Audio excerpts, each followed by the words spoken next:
Vale, bueno, pues buenas tardes. Mi nombre es Natalia y junto con mi compañero Antonio, pues bueno, somos los arquitectos de la unidad de valoraciones del área técnica jurídica de Hacienda del Ayuntamiento. Y vamos a intentar dar una visión global de este impuesto de construcciones, un poco cómo funciona, cómo se aplica, y nos vamos a centrar fundamentalmente y vamos a ir desgranando lo que es la ordenanza fiscal número 10, que es la que regula este impuesto para el término municipal. Y bueno, haremos referencia a otras normas, pero fundamentalmente vamos a ir viéndola con esta. Vamos a centrarnos en esta ordenanza, pero hay que tener en cuenta que forma parte de un marco normativo más amplio. Entonces, partiríamos de este texto refundido de las haciendas locales, el Real Decreto Legislativo 2/2004, que establece todos estos tributos, los que son obligatorios, los potestativos, los configura, los estructura. Y dentro del término municipal de Zaragoza, pues esta ordenanza fiscal número 10, que en ocasiones pues, reproduce el texto del texto refundido, añade algunas cosas, bueno, desarrolla el impuesto en todos los aspectos que son de su competencia. Pero además tenemos que tener en cuenta y tener en la mente la Ley 58/2003 General Tributaria, con aspectos pues, más procedimentales, de aplicación, la Ley de Contratos y el Reglamento General de Contratos, porque en el ámbito de las obras, pues aunque no es de obligatorio cumplimiento o de aplicación, pues sí que nos viene bien para determinar algunos aspectos como del presupuesto de ejecución de material o del PEM y cosas que pueden servir de apoyo. Por supuesto, como estamos hablando de obras, pues la Ley de Ordenación de la Edificación, la Ley 38/99, porque nos va a definir el concepto de edificación, las exigencias básicas, bueno, los requisitos básicos que deben cumplir los edificios. Como estamos en el ámbito de las obras, pues necesitamos una licencia, un título habilitante, que es el término que se emplea tanto en la urbanística como en la ordenanza MIAU, la de medios de intervención en la actividad urbanística, que es la que corresponde al Ayuntamiento de Zaragoza.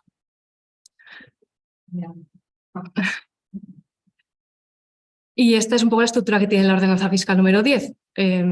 Vamos a centrarnos fundamentalmente en los capítulos del 2 al 5, con las actuaciones que están incluidas, los contribuyentes, un poco cómo se aplica, cómo funciona.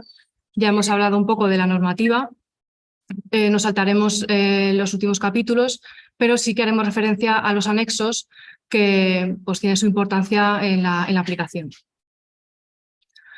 Pero bueno, ¿qué es el ICIO? Pues es un tributo indirecto, tal y como indica aquí el artículo 100 de la Ley de Haciendas Locales, que grava la capacidad económica del contribuyente. Al ser un tributo indirecto, no grava directamente el capital, como son los directos, sino que grava los actos que revelan que uno tiene una capacidad económica determinada.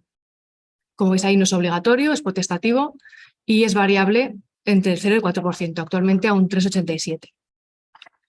Si acudimos a la ordenanza fiscal número 10, pues vemos que el artículo 3, pues el desarrollo, la definición que hace es prácticamente la misma. Establece como hecho imponible esa realización de una construcción, instalación u obra dentro del término municipal que exija un título habilitante, una licencia, declaración responsable o comunicación previa. Es importante tener en cuenta que el hecho imponible es la realización de la actuación, o sea, no la solicitud de la licencia ni la obtención de la misma, que son cosas independientes. El ICIO o pagar un impuesto no implica que uno tenga licencia, pero se llevan a la par porque así facilita la tramitación. Esta definición, estos conceptos que establece la ordenanza y la ley, pues son bastante amplios, así que vamos a intentar delimitar un poco los conceptos para intentar ver cómo se aplica. ¿Qué es una construcción, entonces? Nos acudimos a la LOE, a la Ley de Ordenación de la Edificación, y define edificación como la acción y resultado de construir un edificio. Es decir, estamos hablando de una nueva construcción, de un edificio de nueva planta. También incluiría dentro de este concepto intervenciones sobre edificios existentes, tanto intervenciones que digamos sean de un amplio alcance, que alteren la configuración arquitectónica, o bien porque actúen en toda la estructura, en toda la fachada, que cambien los usos característicos, e intervenciones en edificios catalogados o protegidos. Pero lo importante aquí realmente es que incluye instalaciones fijas, equipamiento propio y urbanización. Las instalaciones, pues todos podemos entender que son aquellos elementos que dotan de servicios a las edificaciones. Tradicionalmente se han definido en elementos que discurren por condiciones empotradas, que proveen de estos servicios esenciales, pero más que esta fijeza o más que el estar ocultos, pues yo me guiaría más por una vinculación funcional, por el hecho de que estén dando servicio y que permitan que un edificio pueda ser usado. En cuanto al equipamiento propio, ahora voy a entrar un poco más en detalle, pero serían aquellos elementos que sin ser instalaciones pues son elementos necesarios, pensaríamos en cierto mobiliario, ciertos equipos o maquinaria. Y la urbanización, que a veces parece que el edificio se acaba con los muros exteriores, pero también hay que tener en cuenta pues, la pavimentación de una urbanización, las balizas, la iluminación, los jardines exteriores, el vallado, todo esto forma parte del edificio. En cuanto al equipamiento propio, pues me detengo porque tiende a haber confusión. Muchas veces se tiende a excluir los muebles de una obra, cosas que no estén fijas, y hay que tener en cuenta que la ordenanza fiscal ya hace hincapié o menciona el equipamiento en 2 ocasiones, en el artículo 10 y en el anejo. La clave aquí, como indica, es que sea necesario.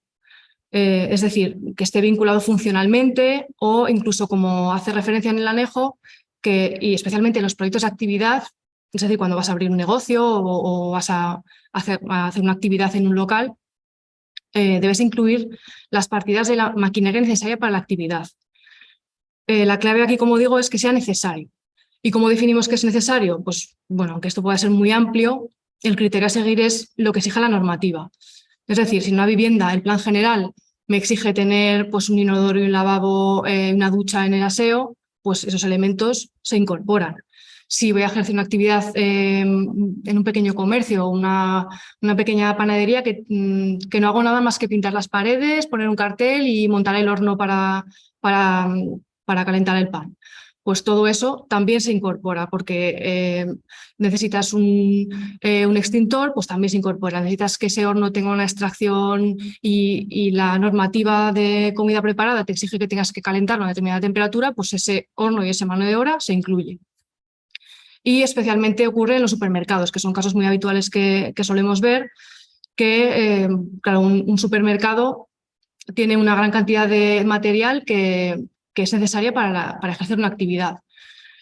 Por ejemplo, a nadie se le ocurriría que el supermercado pues, tuviera los refrigerados en su nevera, que la carne apilada en el suelo.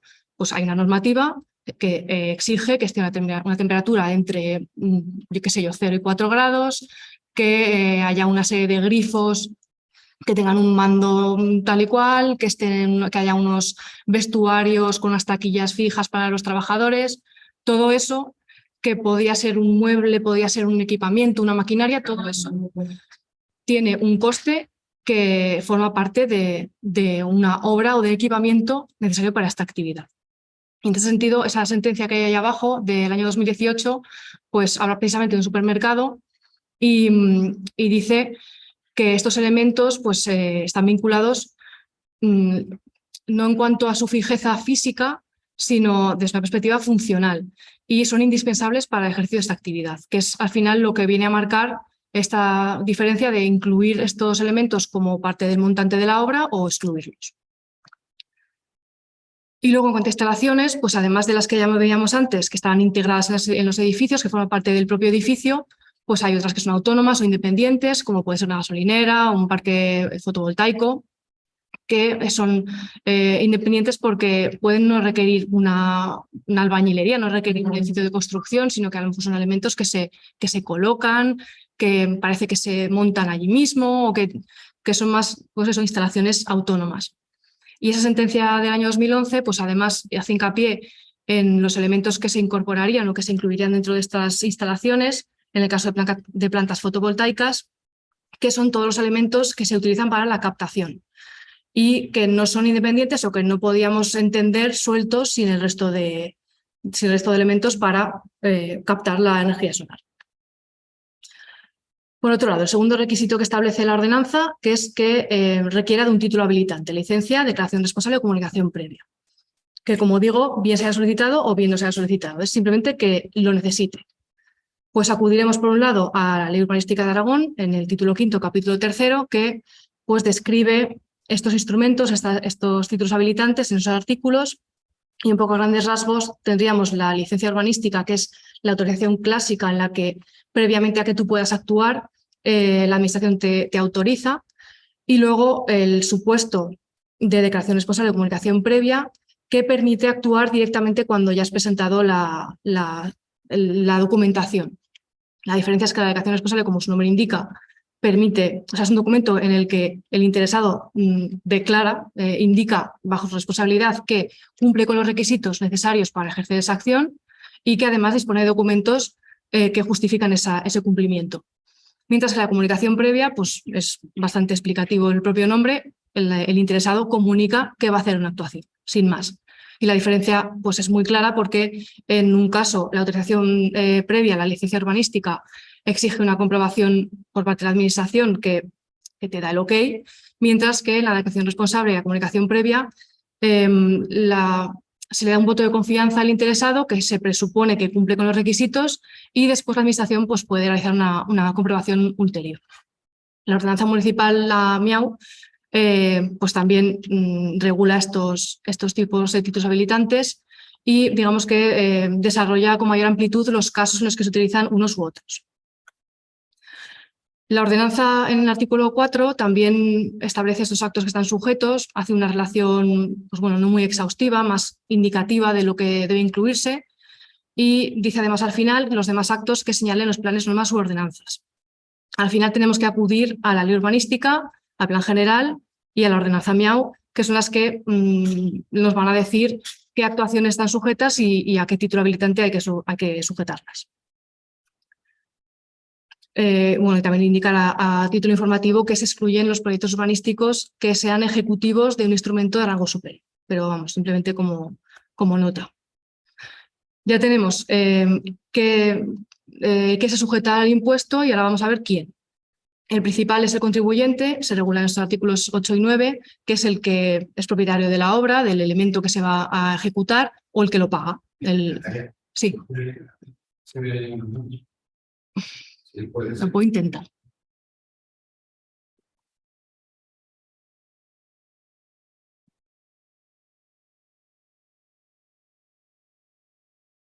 ¿Se ve mejor así? Es que no... Ahora vale, es que va con un poquito de retraso. Vale. El contribuyente, como digo, es el que es propietario o el que paga la obra. Y luego tendríamos un sustituto, que es el que solicita la licencia o el ejecutor de la obra.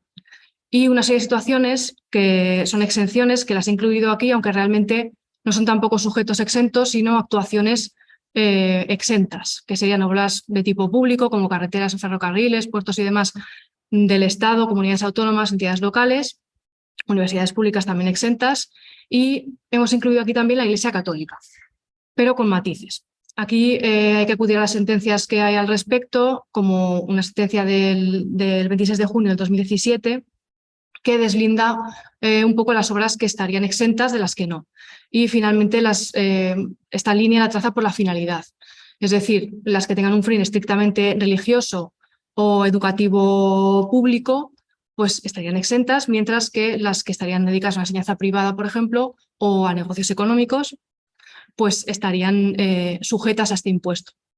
En el caso de que sea un edificio con una actividad mixta, porque tenga a lo mejor enseñanza concertada o enseñanza privada, pues se podría repartir o bien por superficie, por unidades escolares, en fin, ya sería ir caso por caso. En cualquier caso, sería interesante o es recomendable tener una contabilidad separada porque es más fácil pues, luego separar este tipo de exenciones. Bueno, después del qué y del quién, pues vamos a lo que importa, que es el cuánto. La cuantificación es muy sencilla, es como cualquier impuesto, una cuota que se calcula aplicando el tipo a la base imponible.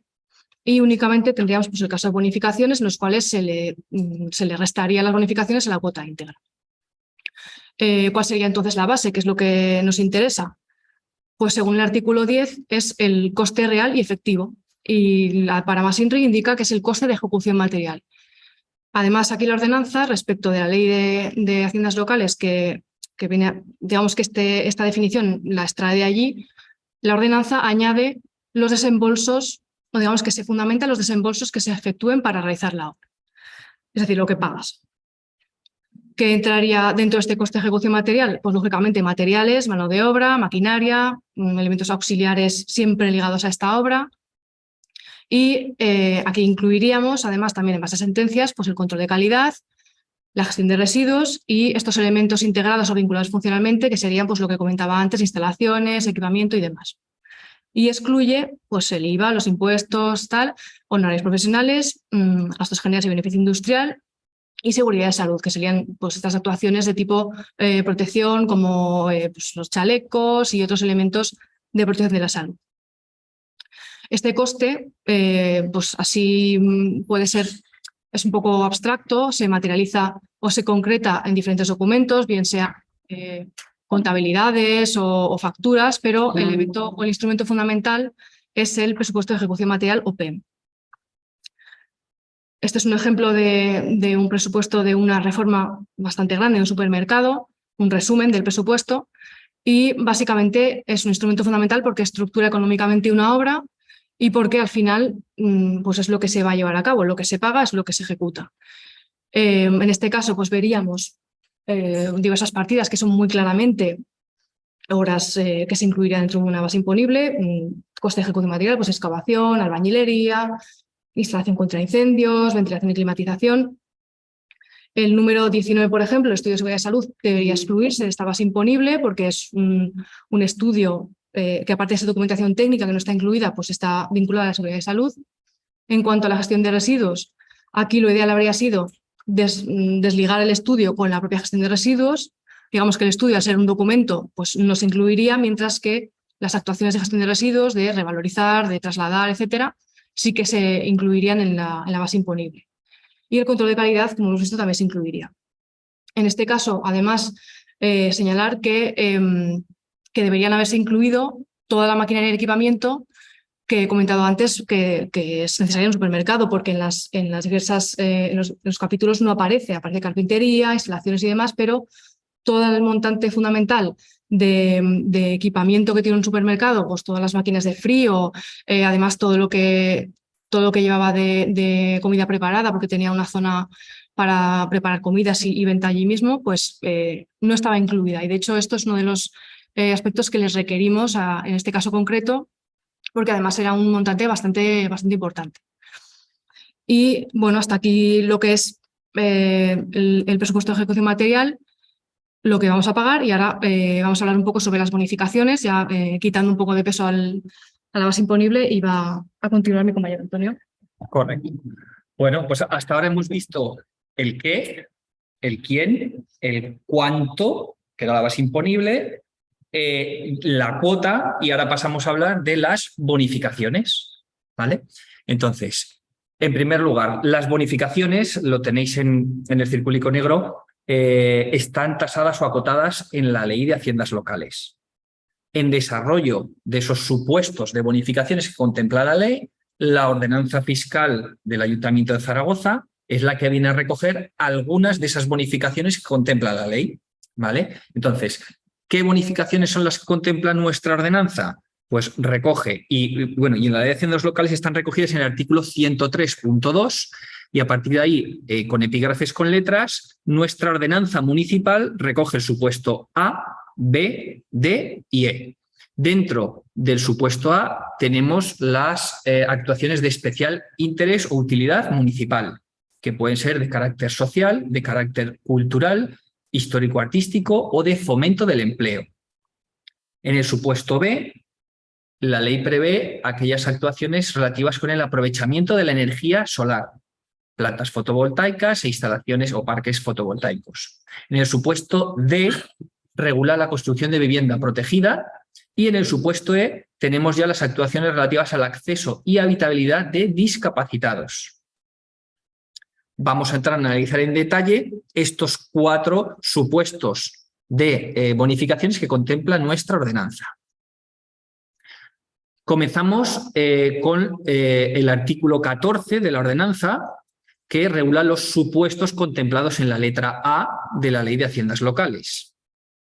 A partir de ahí, dentro de nuestra ordenanza, en el epígrafe 2, regula el primer supuesto de bonificación, que son las actuaciones de nueva planta, construcciones, obras o instalaciones de nueva planta o rehabilitación integral.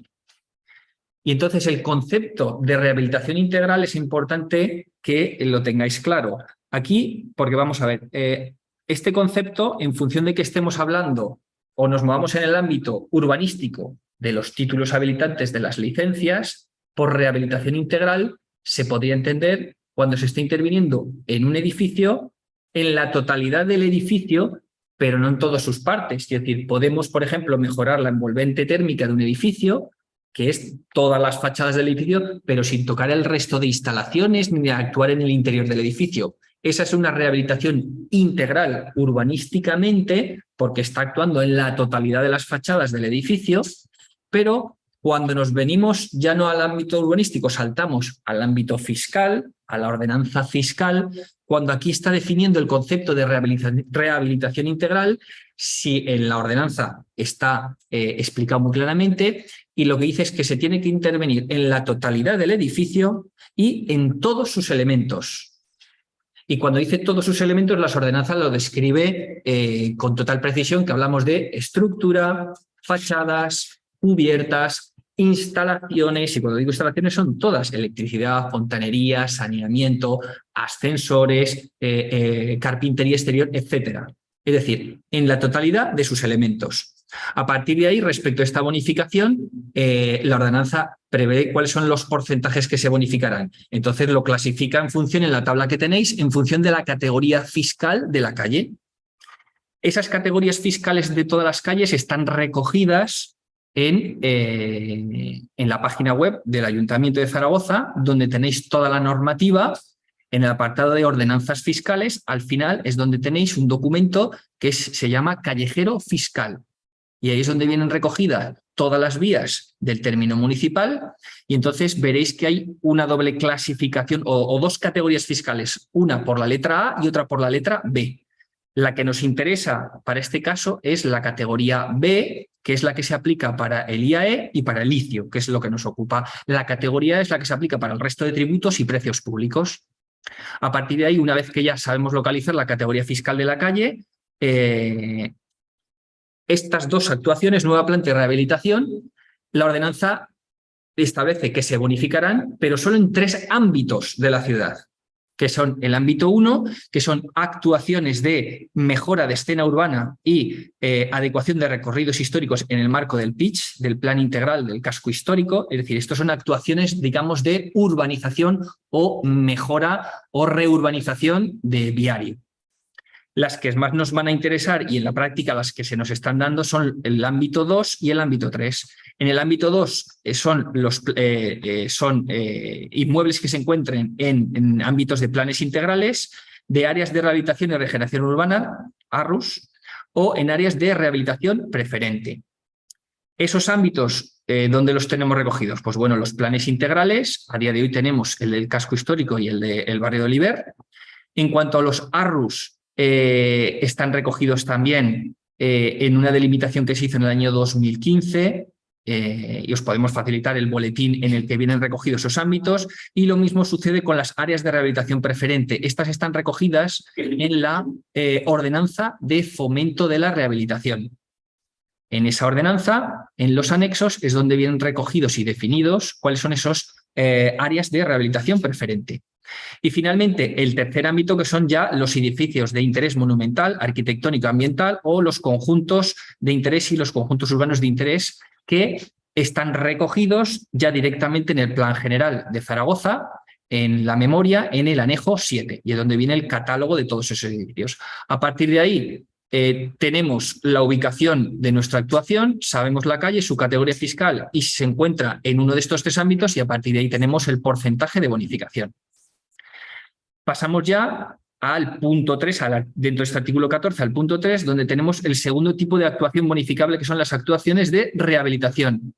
Y aquí la diferencia con el supuesto 2 de rehabilitación integral es que aquí será en edificios que tengan una antigüedad mayor a 40 años, que no hayan sido objeto de ninguna rehabilitación integral en esos 40 años, y las condiciones son 2. La primera es que vuelva a ser en la totalidad del edificio, pero ahora la segunda, y es la diferencia respecto al supuesto anterior, es que únicamente sea en alguno de sus elementos. Y esos elementos son los mismos que se recogían en el supuesto anterior, pero aquí ya te permite que solo intervengas pues solo en las fachadas, solo en las instalaciones, o las instalaciones y las fachadas, o solo cubiertas, o solo en temas de accesibilidad.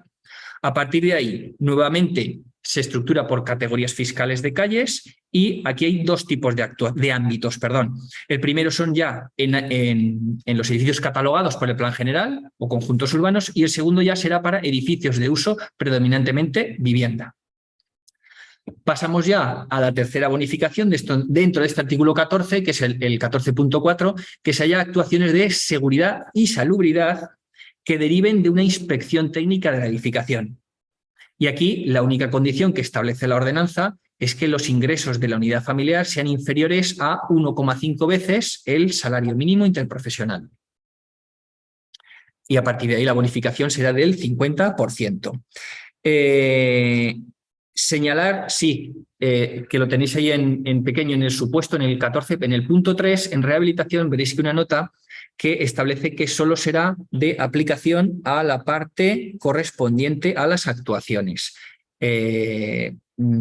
Vamos a ver, si en esa rehabilitación se llevan a cabo otras actuaciones de las que no están contempladas en la ordenanza, esa parte no es bonificable. La bonificación, y como tenemos el presupuesto, sí que habrá que desglosarlo en las actuaciones subvencionables de las no subvencionables. Y la bonificación solo operará sobre la cuota correspondiente al presupuesto de las actuaciones subvencionables.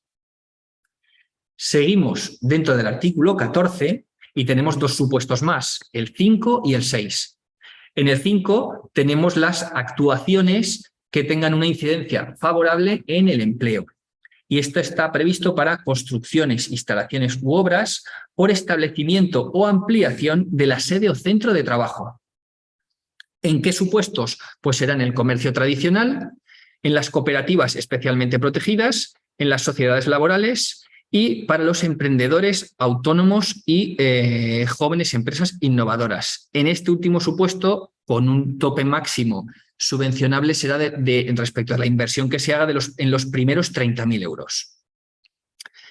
Y finalmente, este punto 6, que será ya para actuaciones relativas a empresas de nueva implantación o ampliaciones de empresas que ya estén en funcionamiento que supongan con un incremento del número de trabajadores. Señalar que para estas bonificaciones del punto 6 hace falta una declaración de especial interés o utilidad municipal. Y luego, en estas bonificaciones, el requisito mínimo es que tiene que haber al menos 10 puestos de trabajo de carácter indefinido. En la tabla veis que comienza diciendo de 10 a 19. Veis que para en la tabla, en cada fila, está estructurado por número de trabajadores y veis que hay un rango de bonificaciones. Voy a coger la primera fila de 10 a 19, que va del 20 al 39 y va subiendo del 40 al 59. Ese rango, ¿cómo saber si estamos entre el 20 y el 39? Partimos del 20 y a partir de ahí, de la inversión de la obra que se vaya a hacer, por cada 500.000 euros de inversión acreditada, iremos aumentando un 1%.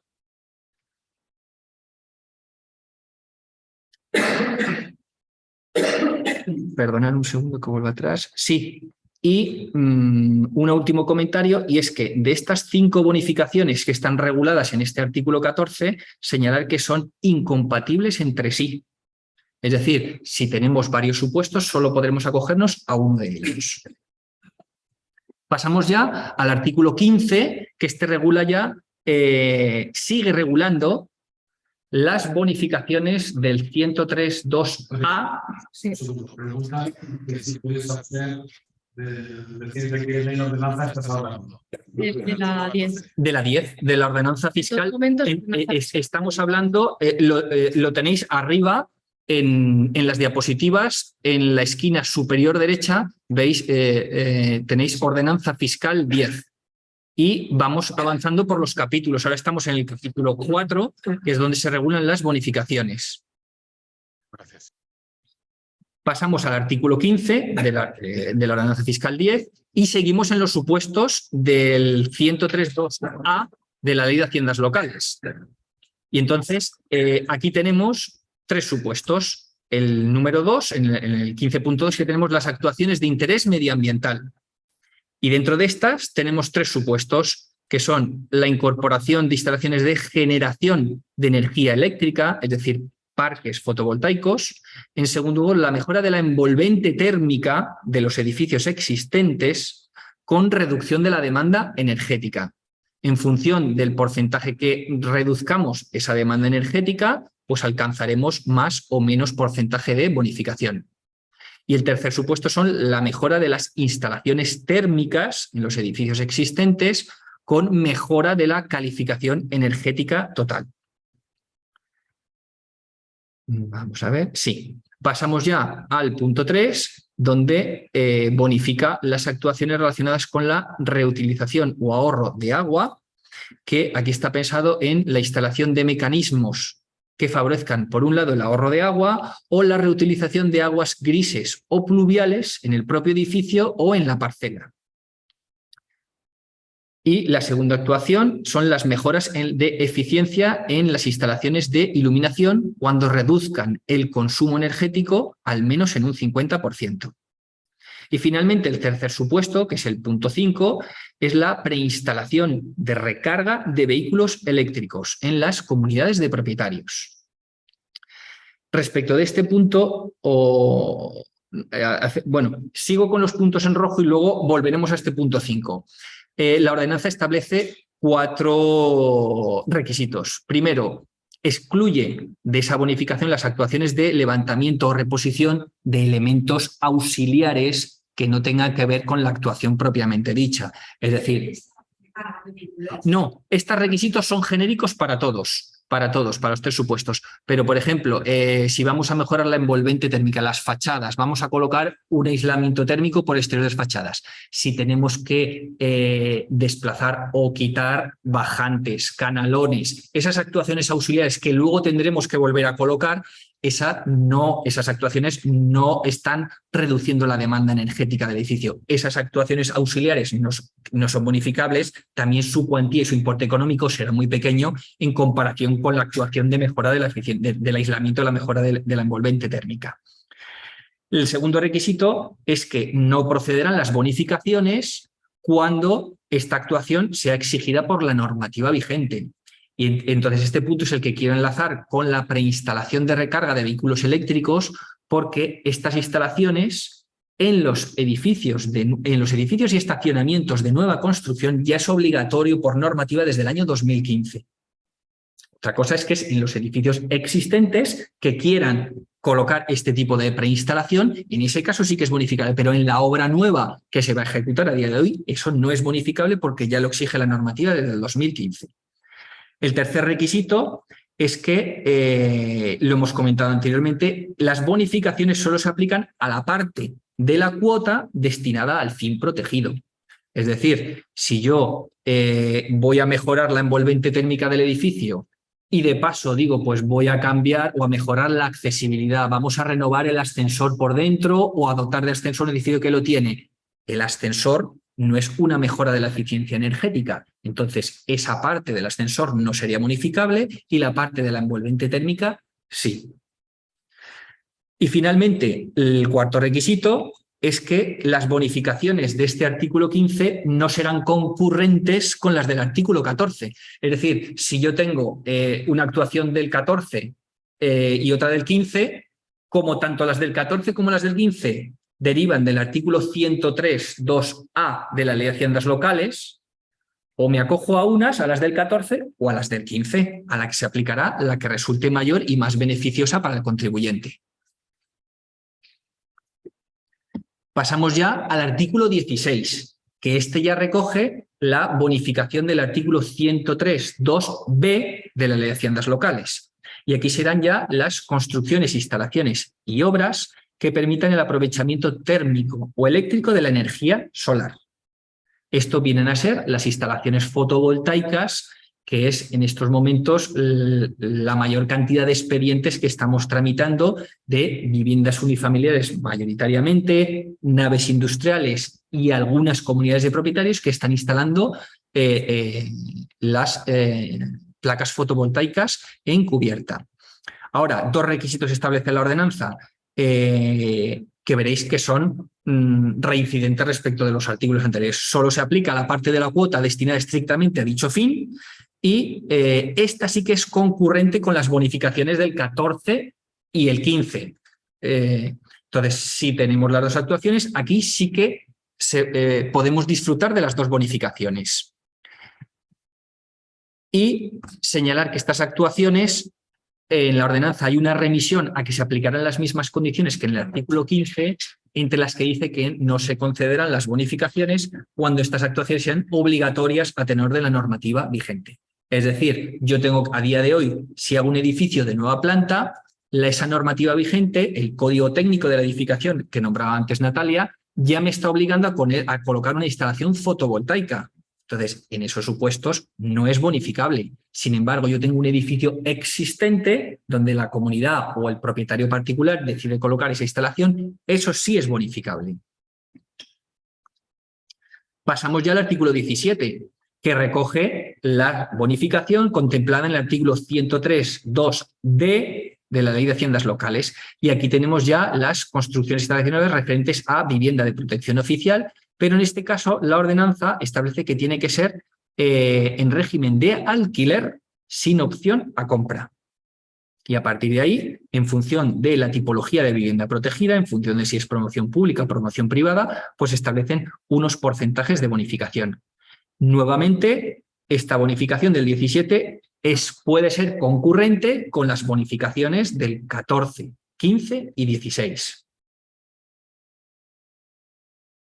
Pasamos ya al artículo 18, donde regulaba ya el cuarto supuesto de bonificaciones, que es el que deriva del artículo 103.2e de la Ley de Haciendas Locales, que son la mejora de las condiciones de accesibilidad universal, es decir, la eliminación de barreras arquitectónicas, que y aquí es donde aparece la colocación de ascensores en inmuebles que no lo tienen, las cotas cero en los portales de acceso a los edificios, y la segunda actuación son las actuaciones que mejoren la habitabilidad de las personas discapacitadas, que esto ya está pensado para el interior.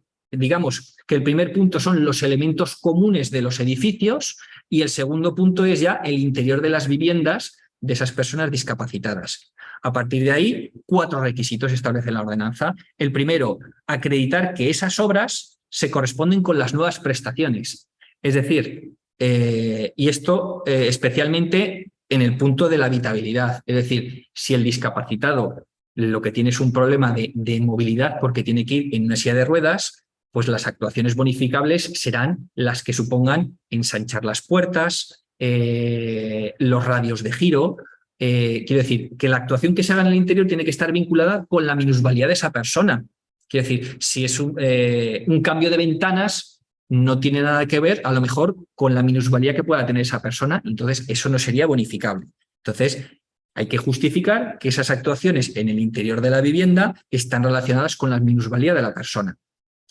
El segundo requisito, nuevamente, es que solo se aplica a la parte correspondiente al fin protegido. Si además de esas actuaciones de instalación de ascensor en el edificio mejoramos las fachadas, pues la parte de la fachada por este artículo no sería bonificable. Sí que sería por los otros artículos que hemos visto y como son concurrentes se podrían sumar. Pero dentro de este concepto, el criterio general de las bonificaciones es que se acotan a la parte estrictamente destinada al objeto del fin protegido. El tercer requisito, nuevamente, no se aplicará la bonificación si esto es obligatorio a tenor de la normativa vigente. Y aquí sí que añade que esta bonificación del artículo 18 es incompatible con las bonificaciones del artículo 14, porque en el 14, en las de rehabilitación, teníamos, por ejemplo, la mejora, si veis la ordenanza, aparece el supuesto de mejora de accesibilidad. ¿Vale? Entonces, o optamos por el 14 o por el 18.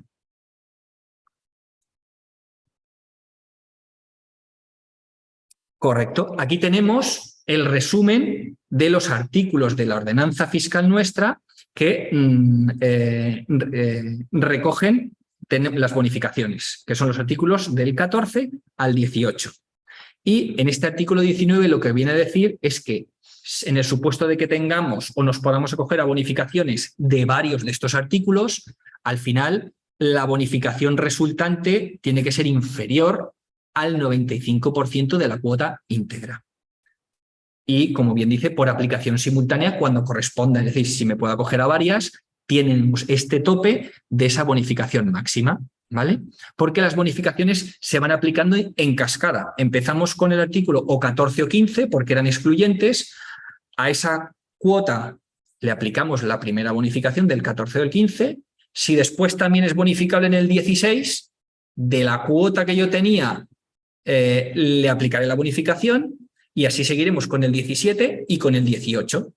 Y entonces, al final, por eso aparece este artículo 19 donde acota o pone un tope a esa bonificación máxima que será de la cuota íntegra, que es la que se calcula inicialmente, que era la base imponible por el tipo de gravamen. Como máximo, las bonificaciones serán el 95%. Y ahora ya, sí.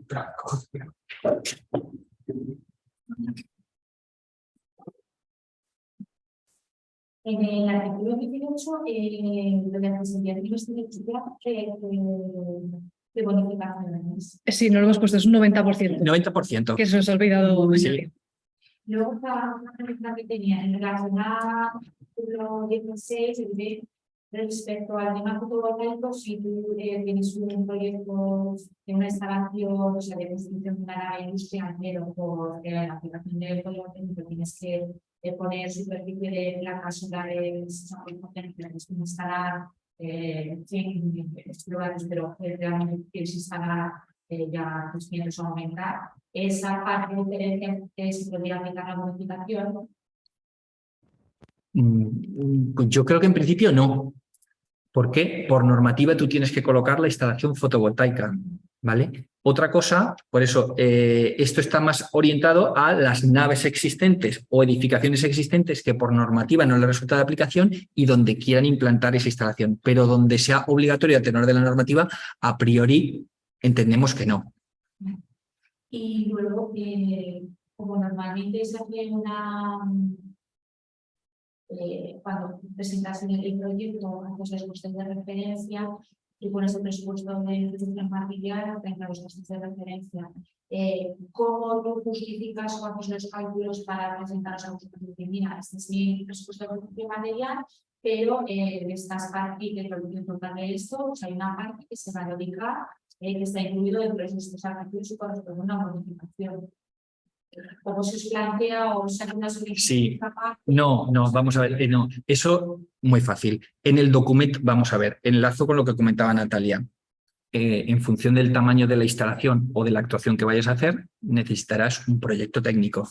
Entonces, en ese proyecto técnico es donde tendrás unas mediciones y presupuesto de la actuación. Entonces, ahí el proyectista, cuando hace ese documento, es donde ya tiene que desglosar cuáles son de ese presupuesto, lo tiene que dividir en dos partes. Una primera parte donde recoja todos los capítulos que no son bonificables y una segunda parte donde diga, y esto sí que es bonificable. Y esto te lo dice ya la ordenanza más adelante en otro artículo donde te dice, cuando hay actuaciones bonificables y actuaciones no, el presupuesto tendrá que desglosarlas en dos partes, ¿vale? Entonces el proyectista es el que ya con su cliente, cuando está redactando el proyecto, tiene que ver, oye, esto ya ¿es bonificable? Pues vamos a desglósame ya el presupuesto en dos partes, ¿vale? Y entonces cuando nos llega a nosotros, al ayuntamiento, es cuando ya ves el presupuesto de una parte y el presupuesto de la otra. Y de la parte que es bonificable, de esa cuota, le aplicas la bonificación a esa parte. Pero eso tiene que venir ya el proyectista en el documento técnico, en el proyecto. Que si no se les va a pedir igual, entonces, que si no lo presentan desglosado, al final se solicita que se desglose, con lo cual pues es agilizar, cuanto más claro. Sí, pero en caso que tú te quieras beneficiar de esas bonificaciones, junto al proyecto y el resto de la documentación anexa que hay que presentar, ya adviertes de, oye, cuando me liquidéis, cuando tenga la licencia y me vayan a calcular el FIO, hay que tener en cuenta esto. No, porque realmente vas a solicitar No. la bonificación después. Eso o sea, va aparte. lo vas a ver ahora cuando avancemos, cuando lleguemos a la parte de tramitación, lo que ahora nos estás preguntando, ahora lo entenderás, ¿vale? Y ahora llegaremos a esa parte. Entonces, ya hemos visto las bonificaciones y ahora pasamos a hablar ya de la aplicación práctica. Entonces, estamos hablando de construcciones, instalaciones y obras. Tenemos un primer ítem que es el inicio de obra. Aquí tendremos lo habitual, la concesión de la licencia o la presentación de declaración responsable o comunicación previa en función de la envergadura de la obra.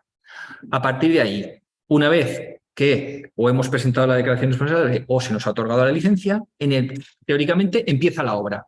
En el plazo de un mes tenemos que hacer un primer pago a cuenta, que es el ítem que tenéis rojo. Primer plazo.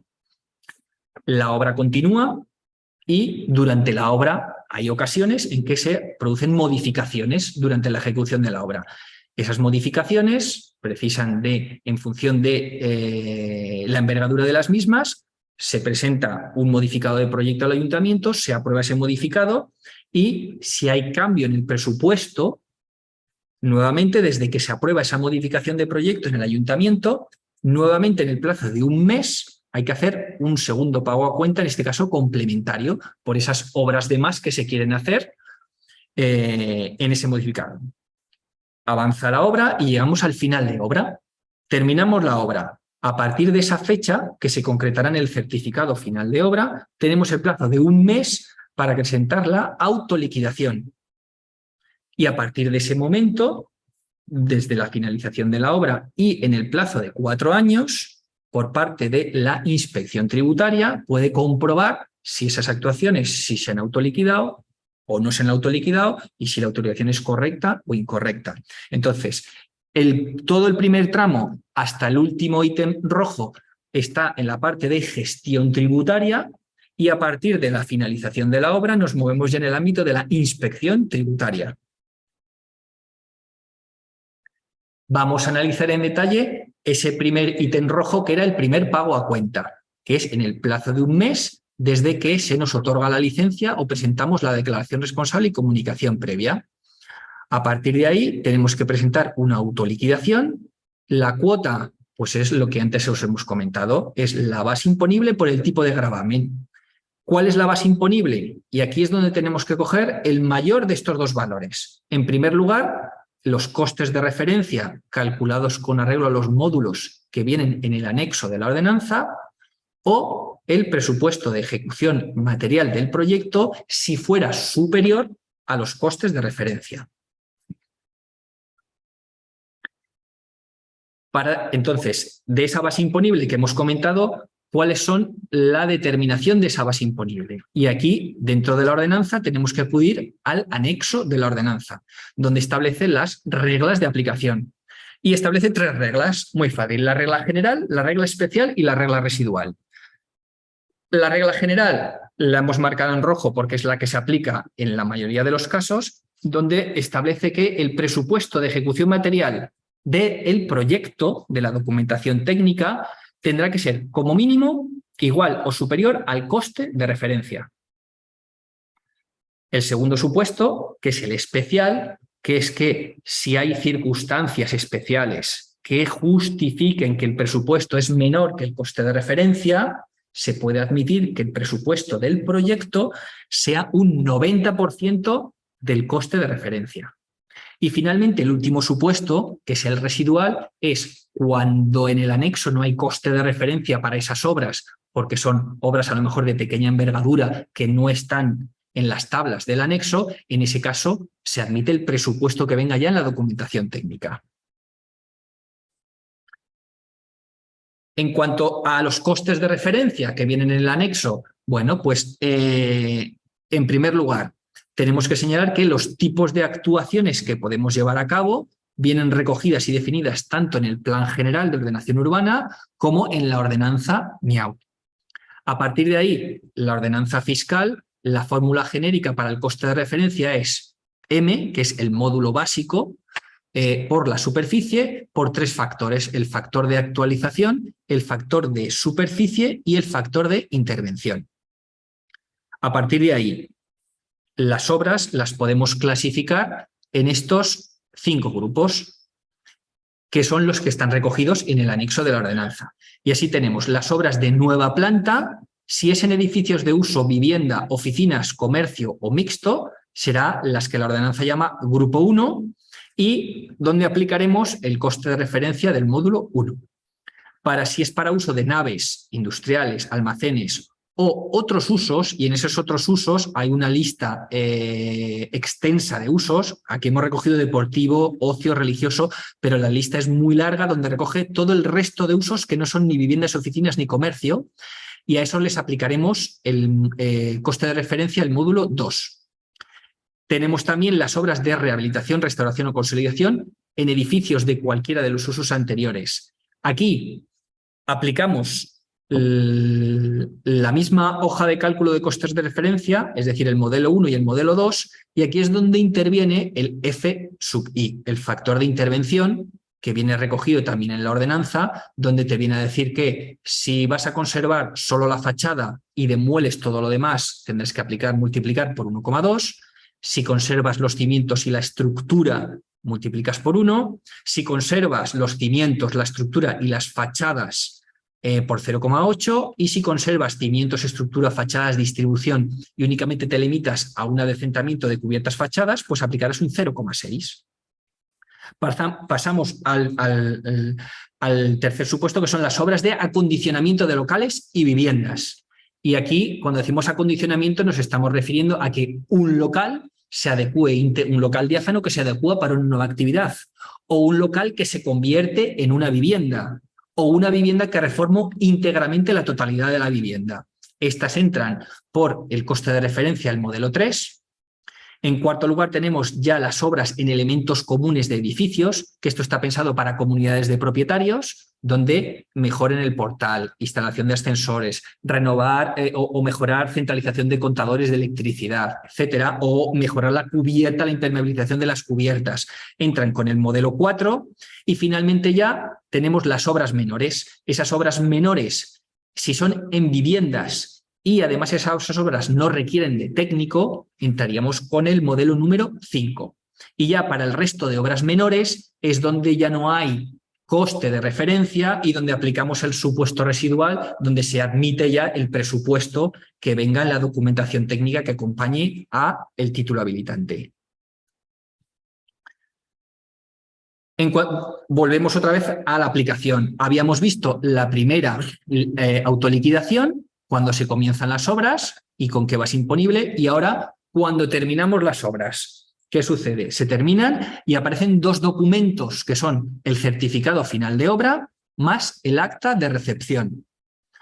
En estos documentos es donde tiene que recogerse cuál ha sido el coste real y efectivo final de la obra realmente ejecutada.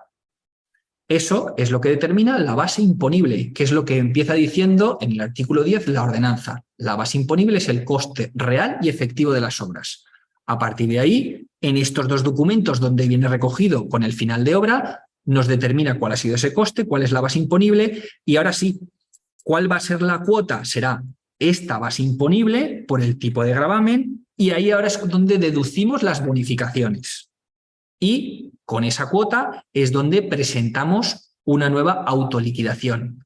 En este caso ya la primera era provisional y esta ya es definitiva, ¿vale? La ordenanza dice que junto con esa autoliquidación, además del documento, tenemos que presentar aquellos documentos que acrediten cuáles son los beneficios fiscales, es decir, las bonificaciones que hemos aplicado. Entonces, en cada uno de los artículos 14 a 18 que recogían las bonificaciones y donde viene estableciendo una serie de requisitos y condiciones que ahora es cuando tenemos que acreditar que los hemos cumplido.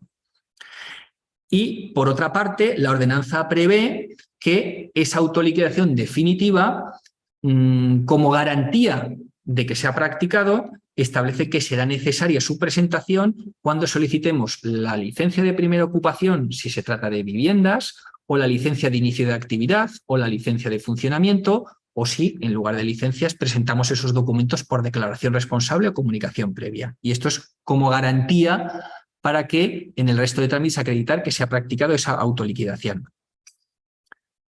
A partir de ahí, hasta aquí, estas actuaciones, que son las autoliquidaciones, la provisional y la definitiva, repito, nos movemos en el ámbito de la gestión tributaria.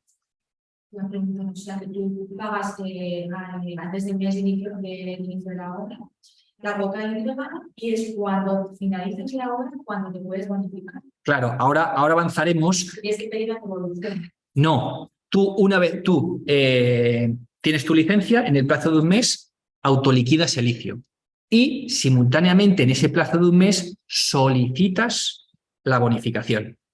Y luego veréis el documento del trámite. Y entonces en esa solicitud es donde tú aportas ya la documentación que acredita que cumples los requisitos en función de la bonificación que pidas, y entonces es cuando eso se tramita, se informa, se verifica que se cumplen los requisitos, si se cumplen hay un informe favorable a esa bonificación y entonces se regulariza, en este caso se le devolvería al sujeto pasivo, al contribuyente, con la bonificación que resulte, la cuantía que resulte.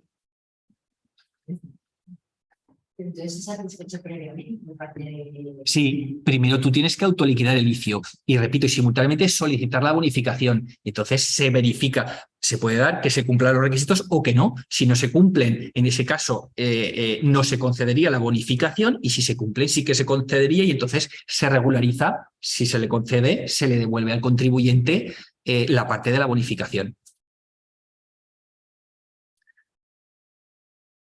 Sí. Y entonces, hemos terminado la obra y a partir de ese momento ya salimos del ámbito de la gestión tributaria y entramos en el ámbito de la inspección tributaria. Entonces, aquí, en el ámbito de la inspección, pues hay un plazo de 4 años donde, para comprobar el coste real y efectivo. ¿Qué documentación se le puede requerir al interesado? Pues que aporte los documentos que antes ya hemos ido enunciando, el acta de recepción, el certificado final de obra, los contratos que el promotor haya suscrito con el contratista de la obra, las facturas que haya emitido el contratista y los justificantes de pago. Respecto de esto, simplemente un apunte que la Ley 7/2012 limita los pagos al contado a la cantidad de 1.000 euros. Entonces, esto es una hoja resumen de lo que hemos visto hasta aquí de la aplicación.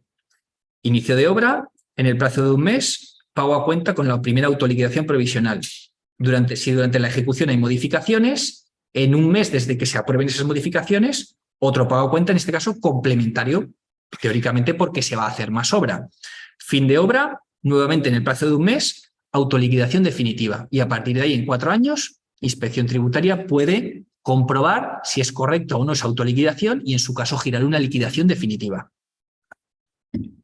Y ya finalmente en cuanto a la tramitación, por un lado tenemos lo que es la autoliquidación del ICIO, ¿vale? Y aquí arriba a la derecha tenéis la dirección de la página web donde tenéis estos trámites para poder localizarlo. Entonces, respecto al ICIO se ha desglosado para obra mayor o para obra menor. Entonces, si se trata de obra mayor, pues veis que los impresos relacionados son la autoliquidación y veis ya los modelos 1, 2, 3 y 4 en función del tipo de obra que vayamos a hacer, que son los que están en el anexo. Aquí rellenamos y estos modelos son los que nos calculan el coste de referencia, en base al cual la documentación técnica, el presupuesto tiene que ser como mínimo igual al coste de referencia.